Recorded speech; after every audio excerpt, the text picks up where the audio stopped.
நீங்கள் பார்த்துக் கொண்டிருப்பது உங்கள் விஜய்.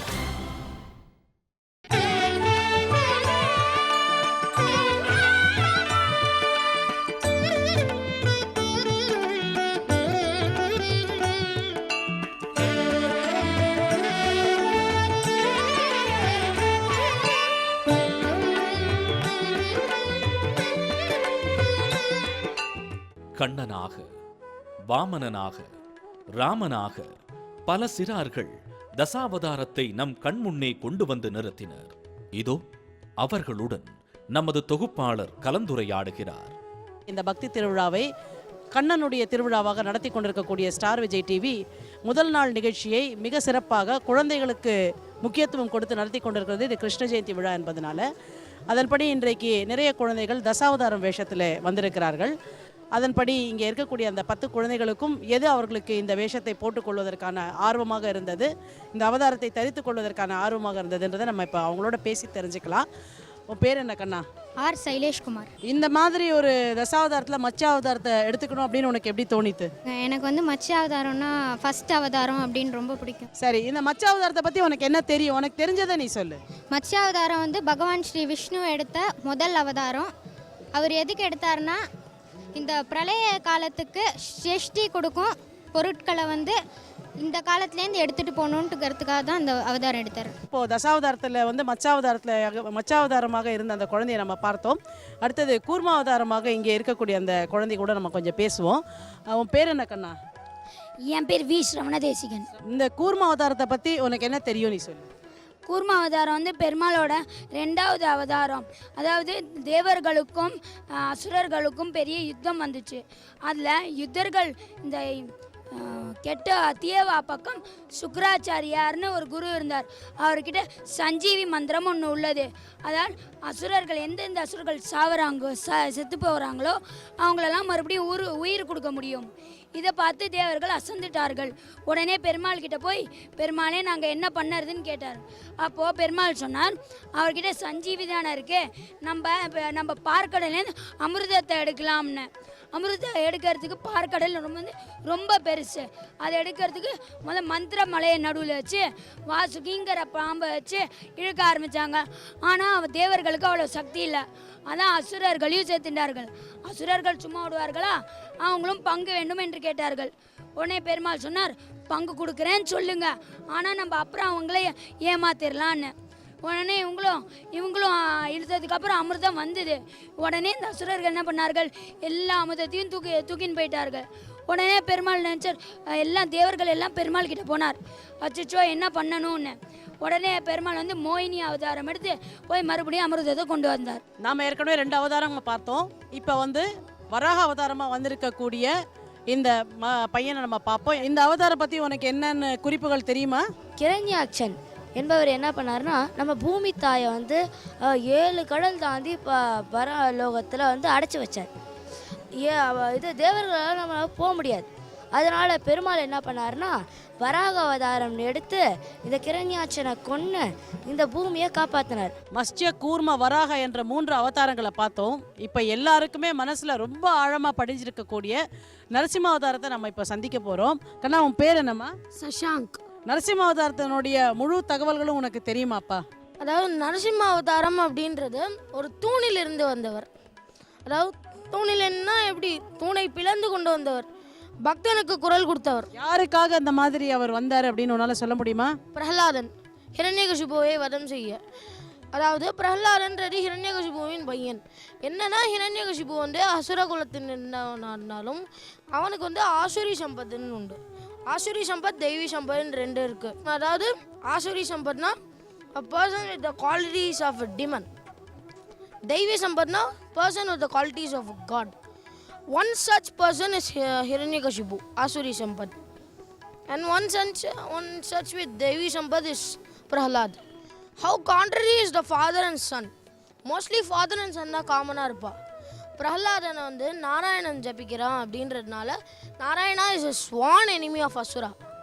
ஸோ நாராயணனே ஜபிக்கிறான்றதுனால பலவிதமான கொடுமைகள் செஞ்சுருக்கான். பேலஸ்லேயே வச்சு அவனை அப்படியே கதையால் அடித்து அவனை நசுக்கிடணும் புழுவை போல் அப்படின்னு நினச்சார்.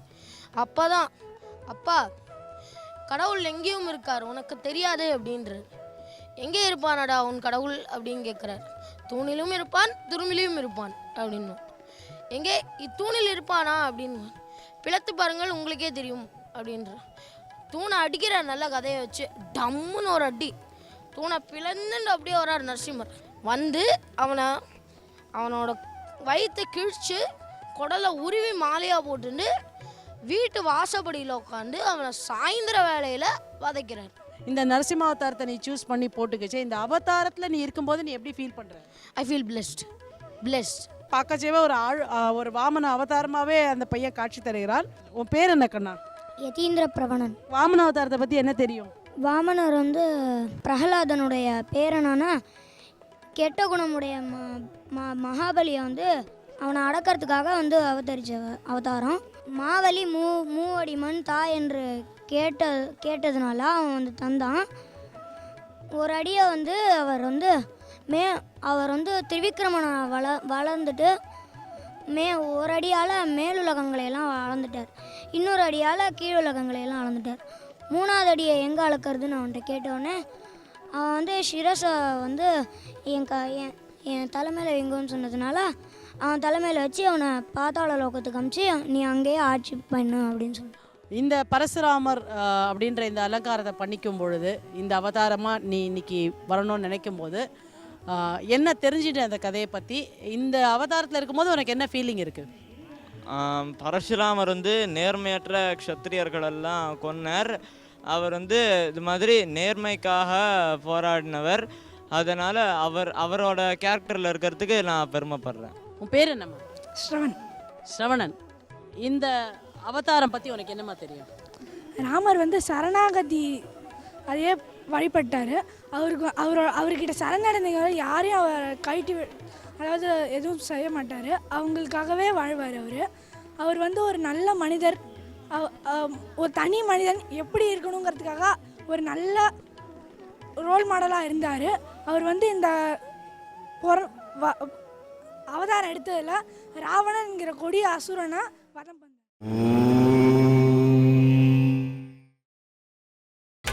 நீங்கள் பார்த்துக் கொண்டிருப்பது உங்கள் விஜய்.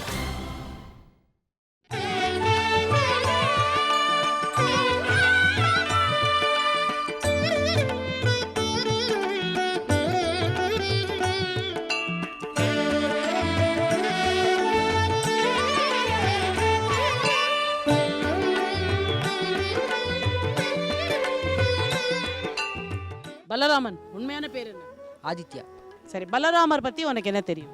பலராமர் வந்து விஷ்ணுவோட 8வது அவதாரம். உண்மையாக சொல்ல வந்தால் அவர் ஆதிசேஷனோட அவதாரம். அவர் வந்து கிருஷ்ணருக்கு அண்ணா இருந்தார். பலராமர் உண்மையிலேயே பெரிய பலசாலி.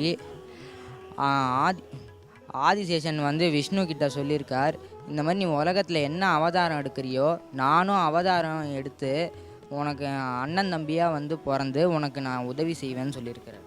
பேர் என்ன உன் பேர்? ஷாக்கேத். இந்த பக்தி திருவிழாவுக்கு நீ இன்னைக்கு வந்திருக்க, இந்த எக்ஸ்பீரியன்ஸ் உனக்கு எப்படி இருக்குது? ரொம்ப நல்லா இருக்குது. இந்த கிருஷ்ணர் செஞ்சதை எல்லாரும் பண்ணணுங்கிறத இந்த பக்தி திருவிழா மூலம் தெரிவிச்சுக்கிறேன். என்ன கிருஷ்ணர் என்ன பண்ணார், அது என்ன எல்லாரும் பண்ணணும்? கெட்டவங்களை அழித்து நல்லவங்களை வந்து கொண்டு வந்தார். அது மாதிரி எல்லாரும் இந்த ஃப்யூச்சர் இந்தியாவுக்கு எல்லோரும் பண்ணி டெவலப் பண்ணணும். உன் பேர் என்ன கண்ணா? சேதுரத்னம். கல்கி அவதாரம் பெருவாரியாக நிறைய பேருக்கு இதை பற்றின ஒரு டீட்டெயில்ஸ் தெரியாது. உனக்கு இதை பற்றி என்ன தெரியும்? அதர்மத்தை அழித்துவிட்டு தர்மத்தை நிலைநாட்டுவதில் கலியுகத்தில் பகவான் விஷ்ணு வந்து எடுக்க போகிறார். அதுதான் கல்கி அவதாரம். இனிமேல் எடுக்க போகிற இது அவதாரம். தசாவதாரத்திலே 10 குழந்தைகளை நம்ம இங்கே பார்த்தோம். ஒவ்வொருத்தருடைய மனசுலையும் பலவிதமான எண்ணங்களை நம்ம இங்கே அவர்கள் பேசுகின்ற பொழுது கேட்டோம்.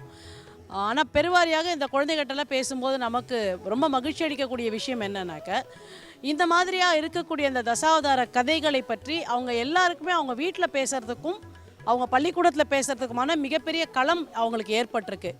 அப்போ இந்த ஆன்மீக கதைகளை வந்து ரொம்ப சின்ன வயசுலேயே அந்த குழந்தைங்களோட மனசில் அவங்க உள்வாங்கிக்கிறதுக்கான ஒரு களம் வீட்டிலும் பள்ளிக்கூடத்திலும் அமைந்தால் அது எந்த மாதிரியான இம்பேக்டை வந்து அவங்களோட மனசில் ஏற்படுத்துன்றதையும் நம்ம பார்த்தோம். பக்தி என்பது வந்து முதியோர்கள் சமாச்சாரமாக மட்டும் இல்லாமல் அது இளைஞர்கள் குழந்தைகள் வரைக்கும் போகக்கூடிய ஒரு சமாச்சாரமாக இன்றைக்கு மாறி இருக்கிறதுன்றது வந்து நமக்கு ரொம்ப மகிழ்ச்சி அளிக்கக்கூடிய நிகழ்ச்சியாக ஒரு விஷயமாக இன்றைக்கு இருக்கிறது.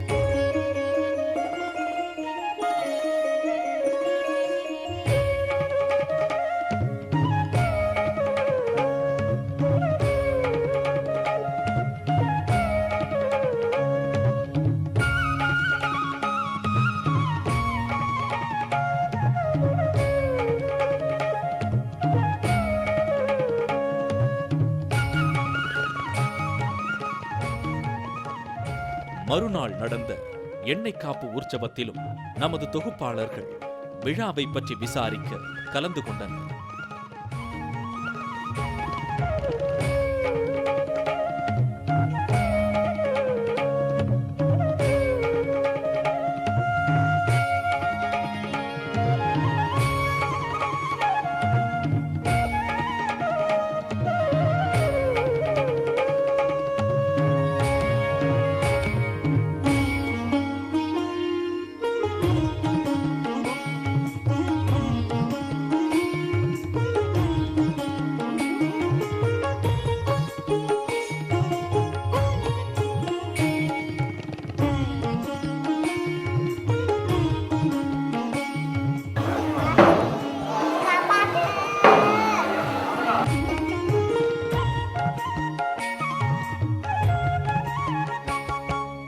சம்பிரதாயம் சொல்லுங்களேன்.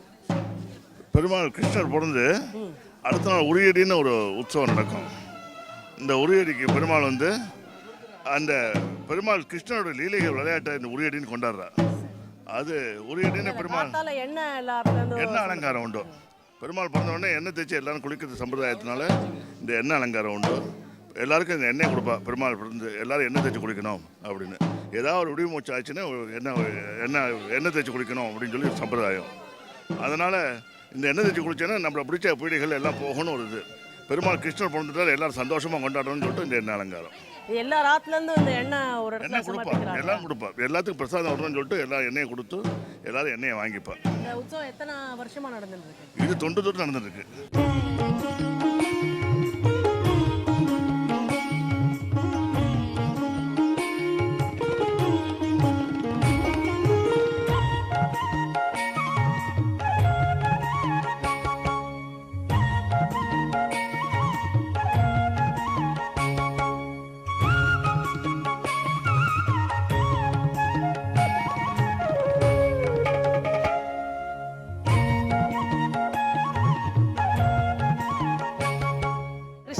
முன்னிட்டு 14வது பக்தி திருவிழாவை இந்த வாட்டி விஜய் டிவி ஸ்ரீரங்கத்தில் கொண்டாடி கொண்டிருக்கிறது.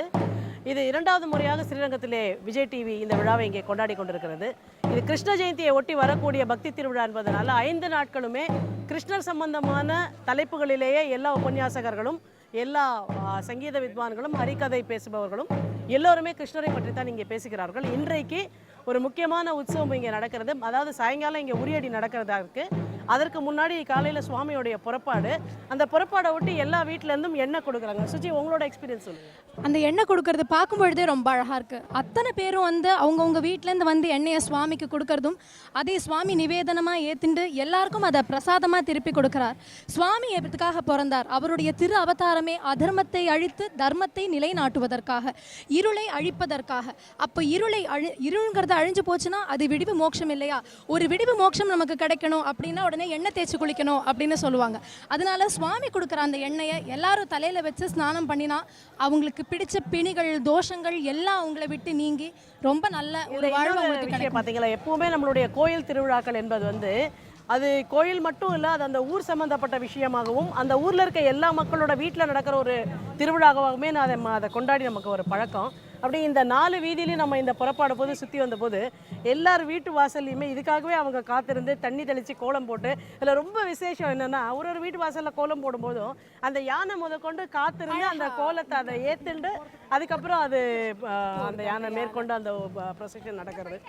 இதை பார்ப்பதற்கு எத்தனை கண்கள் வேண்டும் என்று நினைக்கும் வண்ணம் எல்லா உற்சவங்களையும் இருப்பது போக அதை காட்டிலும் ரொம்ப மிகுதியாக அது நடந்துருக்குன்னே சொல்லலாம். சுவாமி அப்படி புறப்பாடையாகி அந்த அழகான கிருஷ்ணர் பிறந்த கிருஷ்ணர் அப்படி ஜம்முன்னு வீதி உலா விளையாடிண்டே விளையாடுற அதாவது இந்த எல்லார் வீட்டிலும் கொடுக்குற எண்ணெயை வந்து அந்த ஒரு பெரிய இதில் கங்காளத்தில் அவள் வாங்கிக்கிறா. அந்த எண்ணெயை உருட்டி விளையாடுவாராம் அந்த கிருஷ்ணனா. பிறந்து ஒரு நாள் தான் ஆயிருக்கு. அந்த எண்ணெயை உருட்டி விளையாடுறதுக்காகவே எல்லார் வீட்டிலேருந்தும் வந்து, அதாவது ஒரு குழந்தைய பார்க்க போனால், பிறந்த குழந்தைய பார்க்க போனால் எல்லாரும் ஏதாவது வந்து குழந்தைக்கான விளையாட்டு சாமானத்தெல்லாம் வாங்கிட்டு போகிறது இன்றைக்கி நம்மளுடைய பழக்கமாக இருக்குது. அது அந்த காலத்தில் வந்து அவளுடைய சம்பிரதாயத்துக்கு ஏற்ற மாதிரி அந்த குழந்தை அன்றைக்கி விளையாடுற விஷயம் ஏதோ அதை வந்து எடுத்துன்னு போய் கொடுக்குற மாதிரியான ஒரு பழக்கத்தை வச்சுருக்கா. இதில் இன்னொரு விசேஷம் என்னன்னா, கிருஷ்ண ஜெயந்தி ஸ்ரீரங்கத்தில் நடக்கிறதா இல்லை விஜய் டிவியில் நடக்கிறதான்னு சொல்ல முடியாத அளவிற்கு விஜய் டிவியும் இதை 5 நாட்கள் கிருஷ்ண ஜெயந்திக்காகவே எக்ஸ்க்ளூசிவாக எல்லாம் கிருஷ்ணரை பற்றி பேசக்கூடிய பாக்கியம் எல்லாருக்குமே. அங்கே வந்து அந்த விஜய் டிவி நடத்தக்கூடிய இந்த விழா நடக்கிற இடத்துல பார்த்தீங்கன்னாக்க கிட்டத்தட்ட ஒரு 300 குழந்தைகள் ராதையாகவும் கண்ணனாகவும் அவதாரம் தரிச்சுட்டு அங்கே வந்திருந்தா. அதே மாதிரி தசாவதாரம் பள்ளி குழந்தைகள் வந்து தசாவதார வேஷம் போட்டு அந்த கிருஷ்ணரை இது பண்ணி கோலாட்டம் கும்மி எல்லாமே அங்கே நடந்தது. கிட்டத்தட்ட ஒரு கோகுலம் மாதிரி ஸ்ரீரங்கம் ஆகியிருக்குன்னு சொல்லலாம். அதாவது அதில் இன்னொரு அழகு என்னன்னா, ஒரு பக்கத்தில் பார்த்தா கண்ணனுடைய விஸ்வரூபம், இன்னொரு பக்கத்தில் பார்த்தா குழந்தை கண்ணன். இதை ரெண்டுத்தையும் ரெண்டும் உயிரோட்டமாக இருக்கக்கூடிய ஒரு இடத்த ஒரே இடத்துல. ஏன்னா 2 பேருமே பால்ய வயசுல இருந்த கண்ணனும் சரி, விஸ்வரூபத்தில் இருக்கிற கண்ணனும் சரி நமக்கு எத்தனையோ விஷயங்களை போதனை செய்தார்கள். ஆண்டாள் பாடும்பொழுதே சொல்றாளே, மாலாய் பிறந்த நம்பி மாலை செய்யும் மணாலன் ஏலா பொய்கள் உரைப்பான் இங்கே போத கண்டீரோ என்று சொன்னார். பொய்யும் சொல்லியிருக்கார், போதனையும் பண்ணியிருக்கார். அப்பேற்பட்ட கண்ணனுடைய ஒரு அழகான உற்சவத்தை இந்த இடத்துல இன்னைக்கு நம்ம பார்க்கறதுங்கிறது ரொம்ப ஒரு நல்ல விஷயம். அதாவது காண கண்கோடி வேண்டும் அப்படின்பா இல்லையா, அது வந்து இன்னைக்கு நமக்கு வந்து பெரிய பாக்கியமா இருந்தது.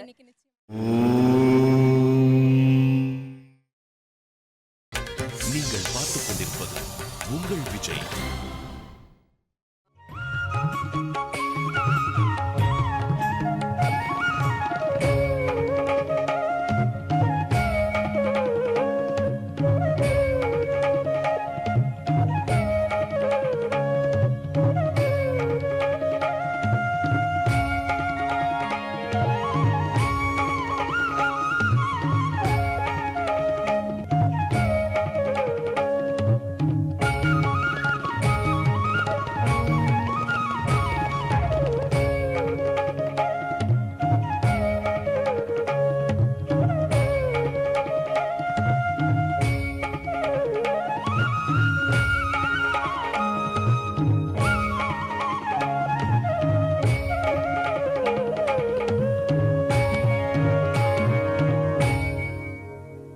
ஸ்டார் விஜய் டிவி இந்த வாட்டி 14வது பக்தி திருவிழாவை ஸ்ரீரங்கத்தில் கொண்டாடுகிறது. அதற்கு ஒரு முக்கியமான காரணம், கிருஷ்ண ஜெயந்தியை ஒட்டி இந்த பக்தி திருவிழாவை ஸ்ரீரங்கத்தில் நடத்துகின்ற பொழுது 5 நாட்கள் இதை ஒரு கண்ணன் திருவிழாவாகவே இங்கே நாங்கள் நடத்தி கொண்டிருக்கிறோம். இன்றைக்கு இந்த திருவிழாவினுடைய ஒரு பகுதியாக ஸ்ரீரங்கத்திலே நடக்கக்கூடிய ஒரு உற்சவத்தையும் இந்த பக்தி திருவிழாவினுடைய ஒரு பகுதியாகவே நாங்கள் கருதுகிறோம். அப்படி இன்றைக்கு இந்த எண்ணெய் திருவிழா அப்படின்னு இங்கே ஒன்று நடக்கிறது. சுச்சி, நீங்கள் அதை கொஞ்சம் பற்றி சொல்லுங்கள். ஸ்ரீரங்கம்ங்கிறது எப்பேற்பட்ட க்ஷேத்திரம் அப்படின்னு நம்ம எல்லாருக்குமே தெரியும். வைணவ தலங்களில் மிகவும் முதன்மையான ஒரு தலம் ஸ்ரீரங்கம். 108 திவ்ய தேசங்களில் மிகவும் தலைமை வாய்ந்த ஒரு திருத்தலம் சொன்னாலே அது ஸ்ரீரங்கத்தை தான் குறிக்கிறது. ஆழ்வார் சாதிக்கும் பொழுதே அச்சுவை பெரினும் வேண்டேன் அரங்கமா நகருளானே. அந்த ரங்கம் அனைத்தையும் அந்த ரங்கன் மட்டுமே அறிய முடியும். இந்த எண்ணெய் திருவிழா பார்க்கறதுக்கே ரொம்ப அழகாக இருந்தது. இதோடைய தாத்பரியம் என்னன்னு நீங்கள் சொல்லுங்கள். அதாவது கண்ணன் பிறந்த அன்றைக்கு மாலையில் வந்து ஒரு உற்சவம் நடக்கிறது. அது வந்து ஒரு எண்ணெய் திருவிழாவாக நடக்கிறது. எல்லா வீட்டிலேருந்தும் வந்து அந்த கண்ணன் எண்ணெயை உருட்டி விளையாடக்கூடிய அந்த நிகழ்ச்சிக்காக எல்லார் வீட்டிலேருந்து எண்ணெய் வந்து ஒரு பொதுவான ஒரு கங்காளத்தில் சேர்க்கப்படுகிறது. அந்த எண்ணெயை உருட்டி விளையாடுறதாக ஐதீகம். அதே மாதிரி எல்லார் வீட்டிலேருந்தும் வந்து அந்த எண்ணெயை மறுபடியும் ஏதாவது ஒரு பிரசாதம் அன்றைக்கு கொடுக்க வேண்டும் என்பதற்காக அடுத்த நாள் காலையில் வந்து கண்ணன் வந்து அந்த அரங்கனுடைய கோயிலை சுற்றி இருக்கக்கூடிய திருவீதியில் உலா வரும்பொழுது எல்லாருக்குமே அந்த எண்ணெய் மீண்டும் பிரசாதமாக வழங்கப்படுகிறது. அதாவது நம்ம கிட்டேருந்து எதை கொடுக்குறோமோ அது நமக்கு திருப்பியும் நமக்கு வரும் அப்படின்ற ஒரு உட்கருத்து வந்து அதில் ரொம்ப ஒரு ஆழமாக பதிக்கப்பட்டது. இந்த எண்ணெய் திருவிழா நீங்கள் பார்த்துருக்கேன் இல்லையா? இப்போ உங்களுக்கு எப்படி இருந்தது அந்த எண்ணெய் திருவிழா பார்க்கும் பொழுது? எண்ணெய் திருவிழான்னு சொல்கிறத விட நம்ம கஷ்டங்களெல்லாம் ஒவ்வொருத்தருக்கும் ஒவ்வொரு கஷ்டம் இருக்கும் குடும்பத்தில். அந்த எல்லாருக்கும் எல்லா கஷ்டமும் போகிறதுக்காக நம்ம மங்களஸ்நானம் பண்ணுவோம் இல்லையா? மங்களஸ்நானம் பண்ணினா எவ்வளோ சுபிக்ஷம் கிடைக்கிறதோ அந்த மாதிரி பகவானோட பிரசாதமாக எடுத்துட்ட எண்ணெயை வச்சு நான் சுவீகரிச்சுட்டு அதனால் நம்ம ஸ்நானம் பண்ணி இது பண்ணால் நம்மளோட பாவங்கள் நம்ம கர்மாலாம் தொலைகிறதுங்கிறது ஐதீகம். கிருஷ்ண பக்தி திருவிழாவாக இந்த 14வது பக்தி திருவிழாவினை ஸ்டார் விஜய் டிவி இந்த திருவரங்கத்திலே நடத்தி கொண்டிருப்பது ரொம்ப ரொம்ப ஒரு மகிழ்ச்சியானதும் ஆத்ம திருப்தியை ஏற்படுத்தக்கூடிய ஒரு விஷயமாகவும் எங்களுக்கு அமைந்திருக்கிறது.